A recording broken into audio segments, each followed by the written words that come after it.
अभी तक आपने बहुत ढेर सारी इकोनॉमिक सर्वे और बजट की एनालिसिस वीडियोस देखी हैं, लेकिन यकीन मानिए मेरा, जो इंपॉर्टेंट टॉपिक से यूपीएससी सवाल पूछेगा ये अभी तक आपको किसी ने बताया नहीं होगा। 15-16 ऐसे इंपॉर्टेंट टॉपिक्स हैं जिससे यूपीएससी प्री 2026 में सवाल बनाएगा, क्योंकि उसके रैशनल पर फिट बैठते हैं। ये इंपॉर्टेंट टॉपिक्स छोड़ना अफोर्ड नहीं कर सकते हैं। जिस तरह से मैंने प्रेसिडेंशियल एड्रेस में आपको इंपॉर्टेंट टॉपिक्स बताए थे, उसी तरह से इस गवर्नमेंट डॉक्यूमेंट से, इकोनॉमिक सर्वे एंड बजट के गवर्नमेंट डॉक्यूमेंट से सबसे इंपॉर्टेंट टॉपिक छाट के लाया हूं विथ रैशनल। आइए मैं आपको टॉपिक्स बताता हूं, और ये सब चीजें हम किस सीरीज में कर रहे हैं। उस प्लेलिस्ट का नाम है प्रिडिक्ट दी अनप्रिडिक्टेबल सीरीज। तो कोई भी वीडियो मिस मत कीजिएगा इस सीरीज की, बहुत इंपॉर्टेंट है। आपको प्री में पिछली बार 40+ क्वेश्चंस में आपको हेल्प की थी, इस बार मे भी ज्यादा क्वेश्चंस में आपकी हेल्प करे। आइए उन टॉपिक्स को देखते हैं जिन टॉपिक से यूपीएससी सवाल पूछ सकता है प्री 2026 में।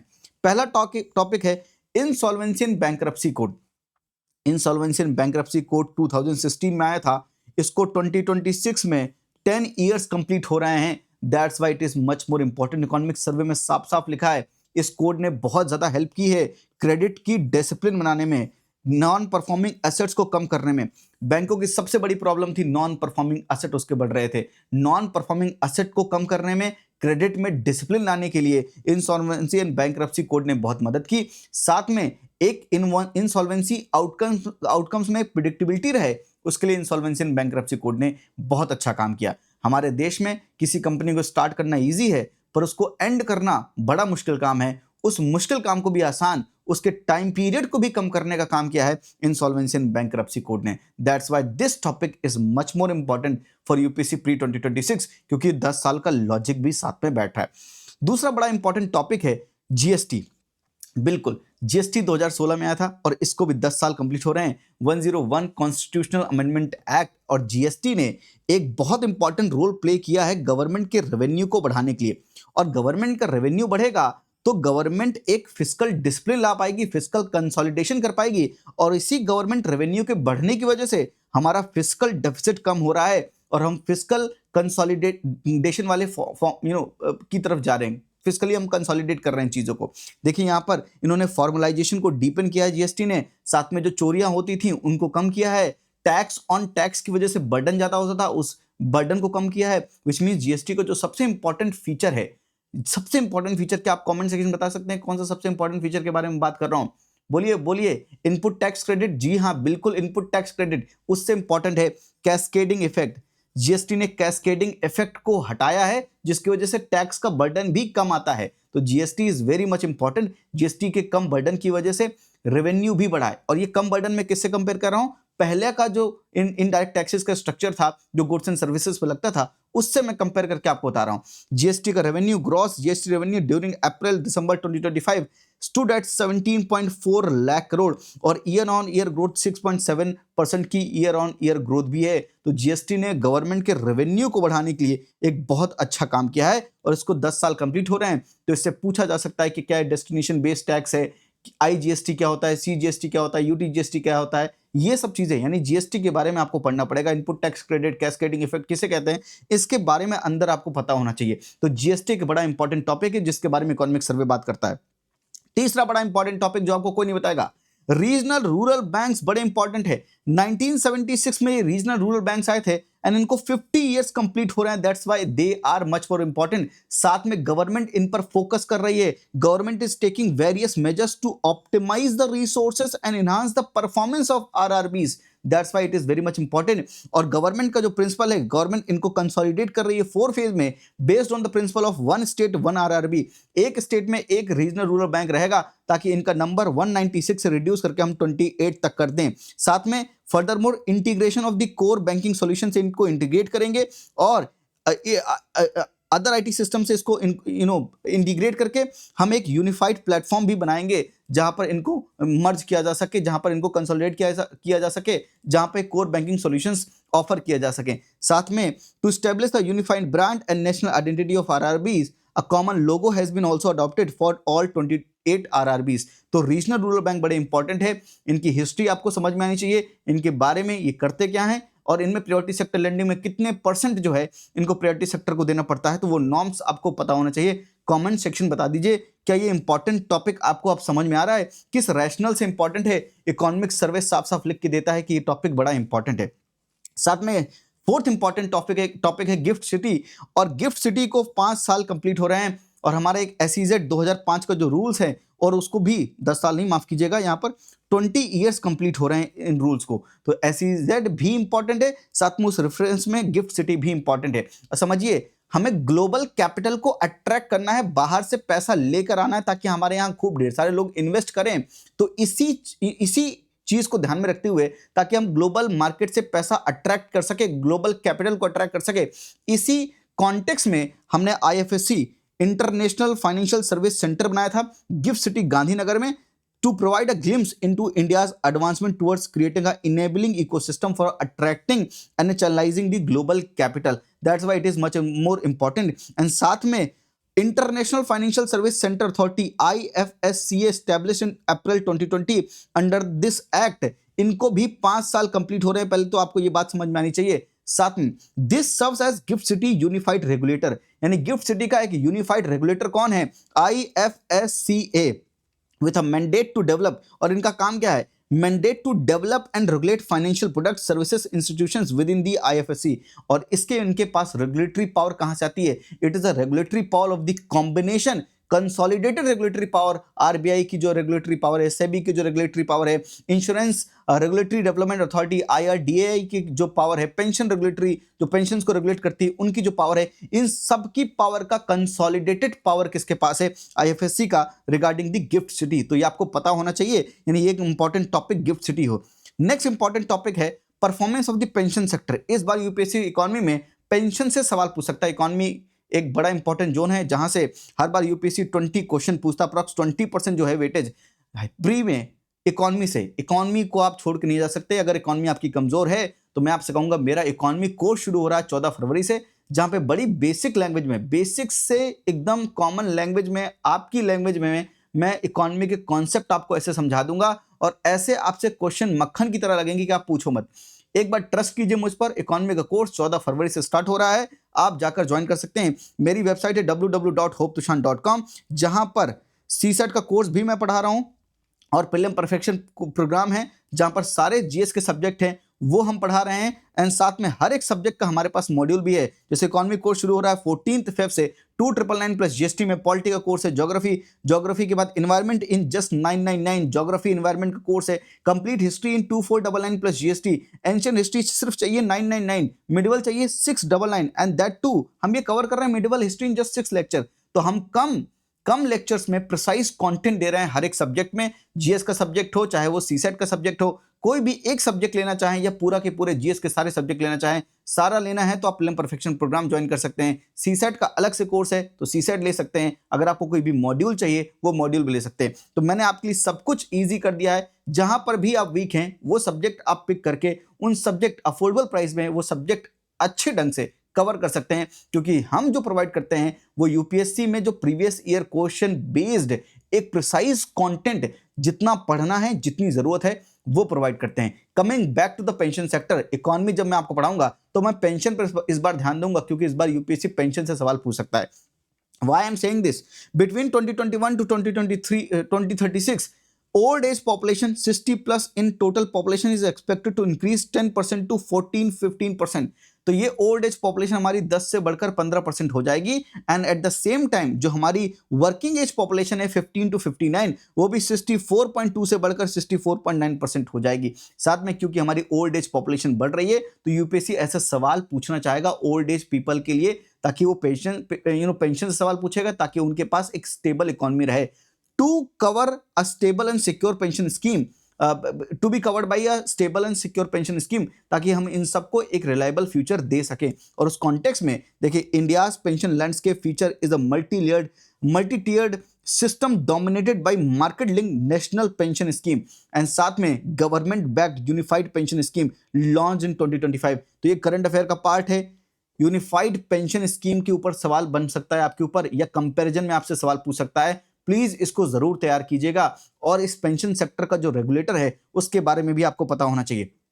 Next very important topic is production linked incentive scheme PLI scheme 2000 में आई थी, 2020 में आई थी और इसको भी 5 साल कंप्लीट हो रहे हैं। तो प्रोडक्शन लिंक्ड इंसेंटिव स्कीम से सवाल बन सकता है। To boost the production, to boost the manufacturing, make in India भी आया था 2014 में। साथ में प्रोडक्शन लिंक्ड इंसेंटिव स्कीम ये है कि अगर आप प्रोडक्शन को इंक्रीज करेंगे तो जितना प्रोडक्शन इंक्रीज करेंगे तो गवर्नमेंट आपको उस बढ़ते हुए प्रोडक्शन पर इंसेंटिव भी देगी। तो उसकी वजह से हमारे देश में प्रोडक्शन बढ़ सकता है, मैन्युफैक्चरिंग की कैपेसिटी बढ़ेगी और जब ज्यादा प्रोड्यूस होगा तो हम डोमेस्टिकली कंज्यूम भी कर सकते हैं, साथ में हम एक्सपोर्ट भी कर सकते हैं। हम पूरी दुनिया का एक्सपोर्ट का हब भी बन सकते हैं। तो प्रोडक्शन लिंक्ड इंसेंटिव स्कीम अप्रैल 2020 में जो आई थी ये बड़ी इंपॉर्टेंट है क्योंकि इसको 5 साल कंप्लीट हो रहा है और ये 14 सेक्टर में है। तो ये सेक्टर भी थोड़ा सा देख लीजिएगा कौन से 14 सेक्टर है जहां पर पीएलआई एप्लीकेबल है।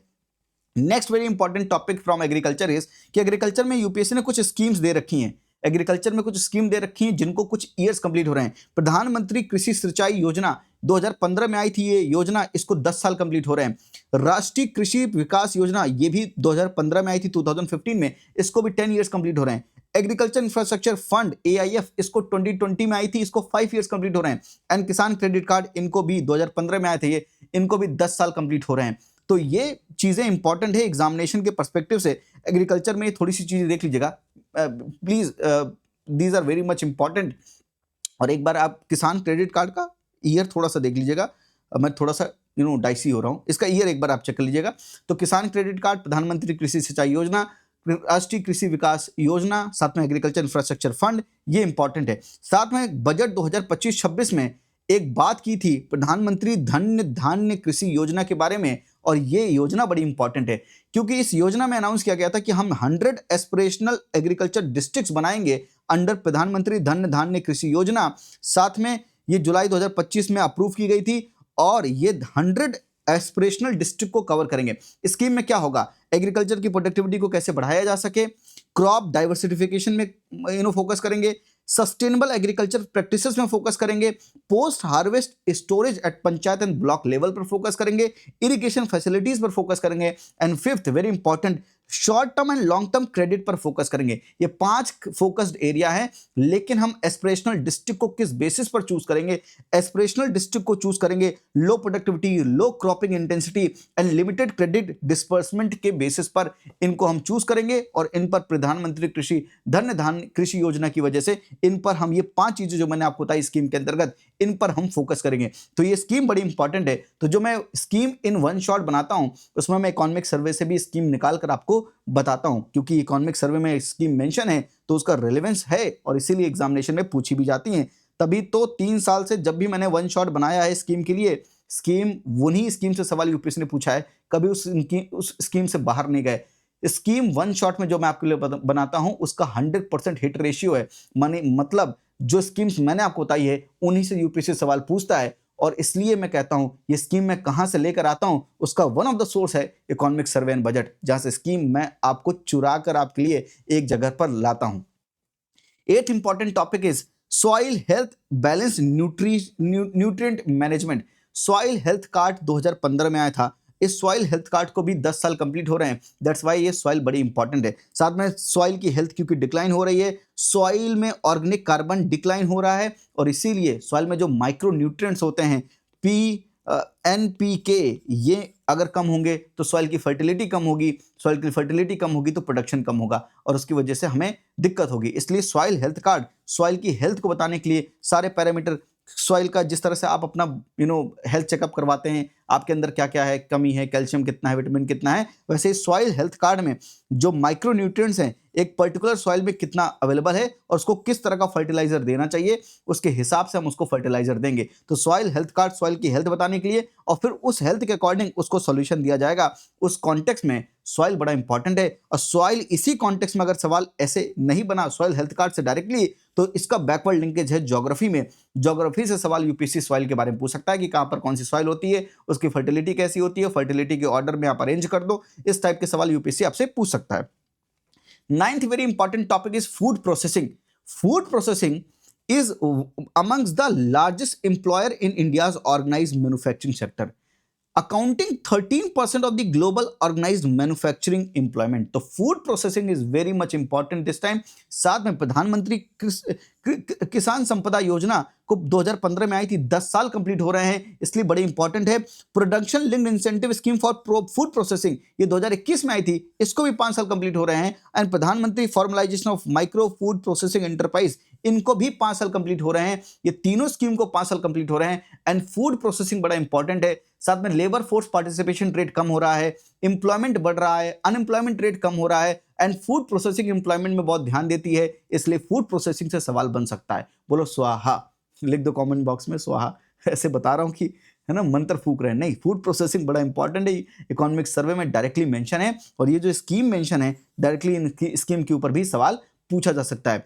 साथ में देखें, एग्रीकल्चर फूड एक्सपोर्ट जो हम करते हैं इंक्लूडिंग द प्रोसेस फूड, उसमें हम अप्रॉक्स $50 बिलियन का हम एक्सपोर्ट करते हैं, जिसमें 11% जो टोटल एक्सपोर्ट का 11% है। साथ में with in this share of process food export has increase steadily. जो हमारा प्रोसेस फूड का एक्सपोर्ट है वो धीरे धीरे स्टेडली इंक्रीज कर रहा है, मतलब लगातार इंक्रीज कर रहा है, rising from 15% in FY18 to 20% in FY25। That's why UPSC इस स्टेडली इंक्रीजिंग से भी सवाल पूछ सकता है प्रोसेस फूड एक्सपोर्ट के कॉन्टेक्स्ट में। तो food processing in that respect भी इंपॉर्टेंट है। तो जो थोड़ा बहुत डेटा यहां पर देते हैं उससे भी यूपीएससी डायरेक्टली स्टेटमेंट बनाकर भी सवाल पूछ सकता है। 10th very important topic is trade agreement.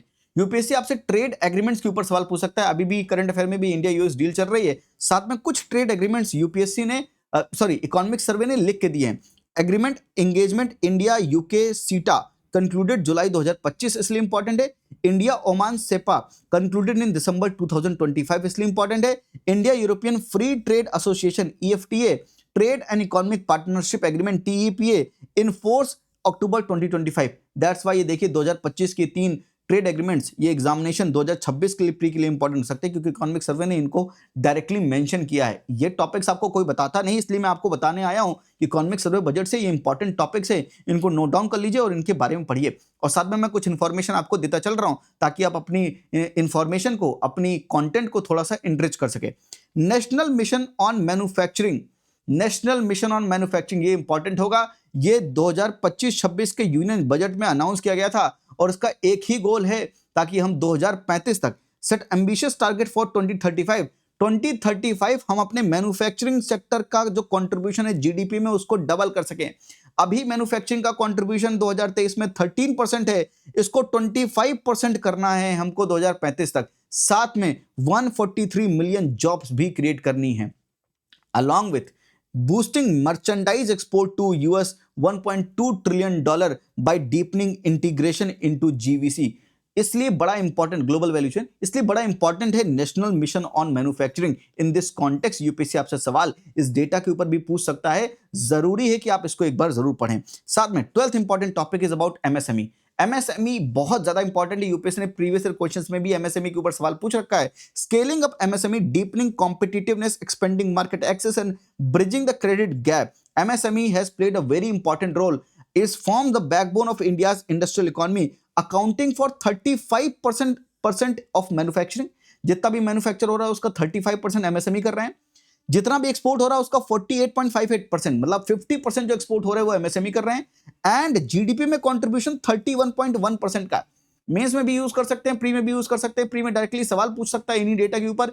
UPSC ने पहले भी एक्सपोर्ट में सवाल पूछ रखा था कि 2023 का सवाल है, प्रीवियस ईयर क्वेश्चन है कि टोटल एक्सपोर्ट में इंडिया का कितना शेयर है टोटल ग्लोबल एक्सपोर्ट में, ऐसा सवाल पूछा था। जाकर जरूर देखिएगा, यूपीएससी ऐसे डेटा के ऊपर भी सवाल आपसे पूछ सकता है। साथ में MSME ग्लोबली MSMEs क्या करती हैं? Globally MSMEs make about 90% of the businesses and they are responsible for over 50% of the global total employment. तो एम्प्लॉयमेंट में बहुत मदद करती है MSME। तो MSME मैन्युफैक्चरिंग में, एम्प्लॉयमेंट जनरेशन में, जीडीपी के कंट्रीब्यूशन में, एक्सपोर्ट में, सब में मदद कर रही हैं। MSMEs are very much important. इनकी डेफिनेशन, इनकी रिलेटेड स्कीम्स जो हैं जरूर पढ़िएगा। MSME बड़ा इंपॉर्टेंट है इस बार।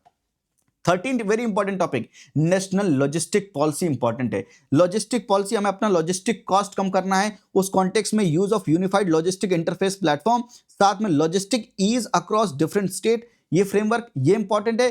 पीएम गति शक्ति फ्रेमवर्क की बात हुई है, नेशनल इंफ्रास्ट्रक्चर पाइपलाइन की बात हुई है, नेशनल मॉनिटाइजेशन पाइपलाइन की बात हुई है। इनको भी 5 इयर्स कंप्लीट हो रहे हैं, इसलिए national infrastructure pipeline, national monetisation pipeline, Gati Shakti, national logistic policy, in short infra से आपसे सवाल पूछ सकता है। मैंने इकोनॉमिक सर्वे बजट में आपको इंफ्रा बता रहा हूं, मैं प्रेसिडेंशियल एड्रेस में भी आपको बता चुका हूं कि इंफ्रा इंपॉर्टेंट है, इंफ्रास्ट्रक्चर से सवाल बन सकता है। और देखिए इकोनॉमिक सर्वे भी इन्हीं चीजों के बारे में बात कर रहा है कि टॉपिक्स इंपॉर्टेंट है, मैं चुन चुन कर आपके पास लाया हूं। ये बॉक्स से उठाकर, मैं इकोनॉमिक सर्वे के बॉक्स से उठाकर ये टॉपिक लेकर आया हूं।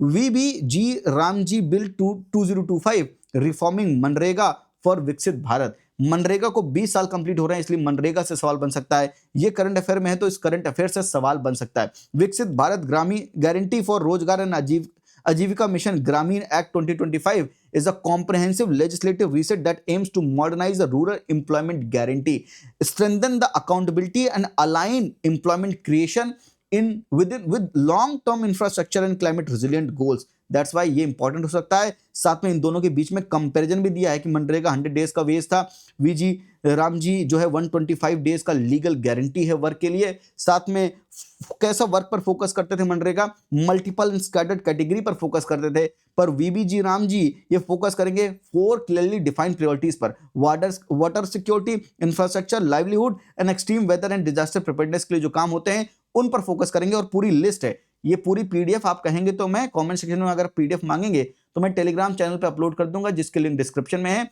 और ऐप में अगर आप जा रहे हैं तो प्रेडिक्ट द अनप्रेडिक्टेबल सीरीज में जहां पर मैं पीडीएफ अपलोड करता हूं, वो जो फ्री ऑफ कॉस्ट कोर्स है प्रेडिक्ट द अनप्रेडिक्टेबल सीरीज, उस कोर्स में अपलोड कर दूंगा, आप वहां से डाउनलोड कर लेना और ये सारे टॉपिक्स आप दोबारा भी पढ़ सकते हो। 15th very important topic, artificial intelligence in India's economic context. AI की बड़ी बात हुई इकोनॉमी में, इकोनॉमिक सर्वे में।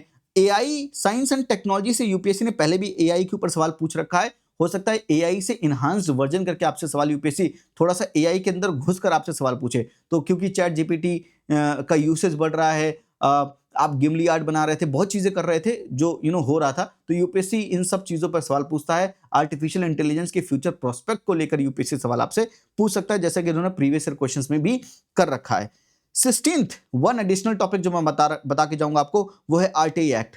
राइट टू इन्फॉर्मेशन एक्ट 2005 में आया था, इसको 20 इयर्स कंप्लीट हो रहे हैं और इस कॉन्टेक्स्ट में right to information act important है।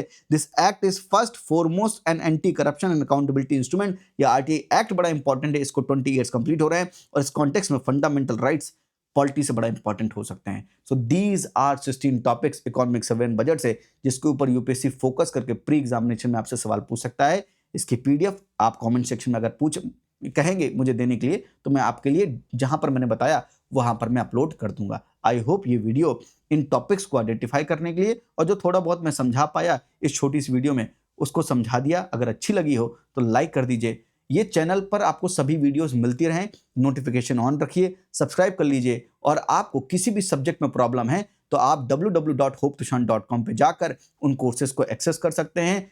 आप सीसेट का कोर्स जरूर ज्वाइन करिएगा अगर सीसेट में प्रॉब्लम है, और किसी भी जीएस किसी भी सब्जेक्ट में प्रॉब्लम है तो सारे मॉड्यूल भी हैं और सभी मॉड्यूल का कॉम्बिनेशन प्रीलिम्स परफेक्शन प्रोग्राम भी है हमारे पास। तो वो हर चीज जो प्री एग्जामिनेशन के रिक्वायर्ड है वो हर चीज मैं प्रोवाइड करता हूं पेड फॉर्म में, एंड वो हर चीज मैं प्रोवाइड करता हूं फ्री फॉर्म में भी यूट्यूब पर। तो यूट्यूब पर जितना हो सकता है मैं उतनी चीजें आपको बताता हूं प्रेडिक्ट द अनप्रेडिक्टेबल सीरीज में।